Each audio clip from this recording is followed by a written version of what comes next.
My friends, Gaddafi's son thinks that by citing mutual benefits that he will buy us with his oil. But I am here to tell him, to paraphrase the great quote of William Jennings Bryan, who said, "You shall not crucify mankind on a cross of gold." Mr. Gaddafi, you shall not drown the morals of the American people in a barrel of oil.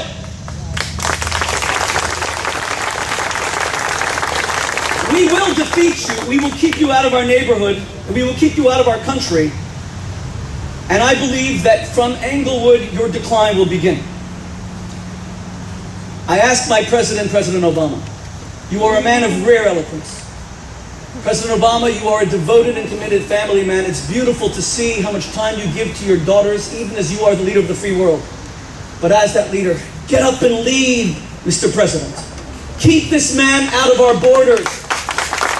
Would you subject your two daughters, Sasha and Malia, to having as a next-door neighbor the man who Ronald Reagan called the mad dog of the Middle East, and the man who Wikipedia says was the largest financier of international terror for all of the 1980s? And Mr. President, would you do that to me as one of your devoted citizens?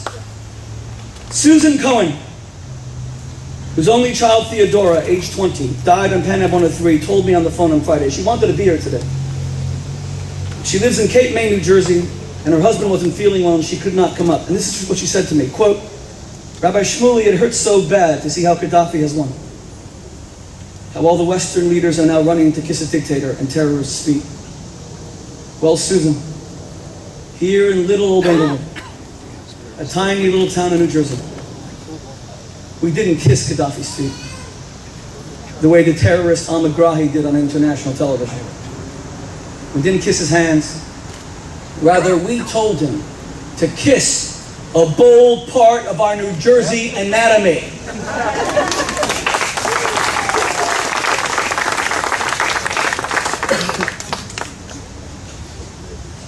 This has been a grassroots fight between the residents of this great city and our bold politicians.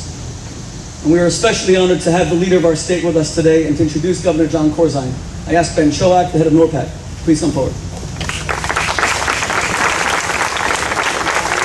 The other rabbis who are here, spiritual leaders, let me congratulate you for standing up and speaking up against Iran and speaking about a moral issue that all of us deal with.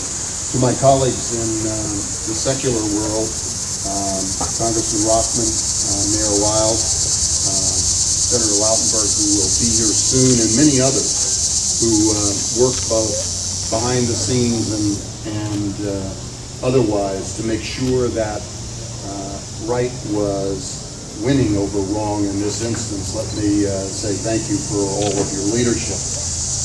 Most importantly, to the families who lost loved ones in Flight 103. Friends, Lori, if there are others here, forgive me for not mentioning them. Today, we're here because we have not forgotten. We have not forgotten. And your voices have been heard. Your voices have been heard.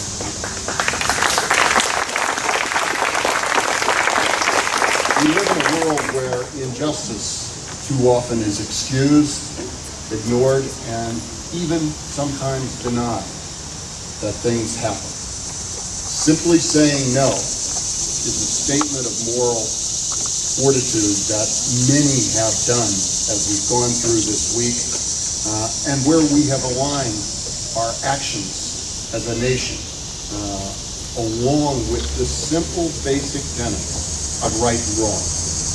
There is no way,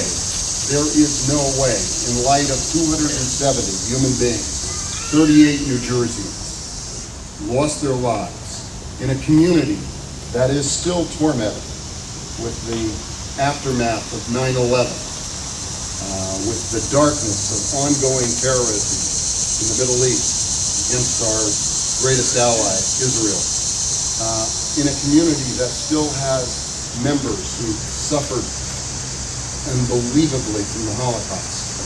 There is no way that we should not say no to those who embrace terrorism, and that is exactly what we are doing.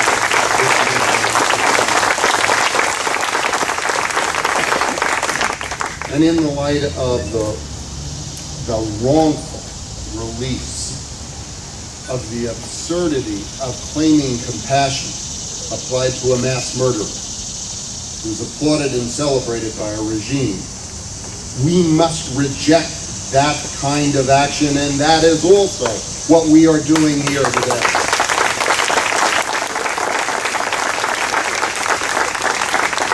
And I am proud and privileged to stand with so many that believe the same, that express their anger and outrage with actions taken.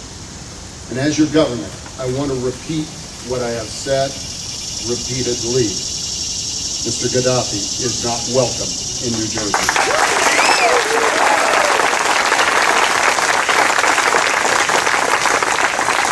And like every New Jerseyan, I still carry anger.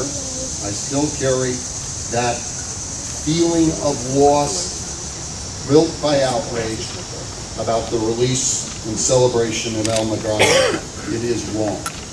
And so as we go forward, we must continue to speak up. Just as Rabbi Shmuley has spoken up this morning, we must protest terrorism in every form, and we must reject those who sponsor it.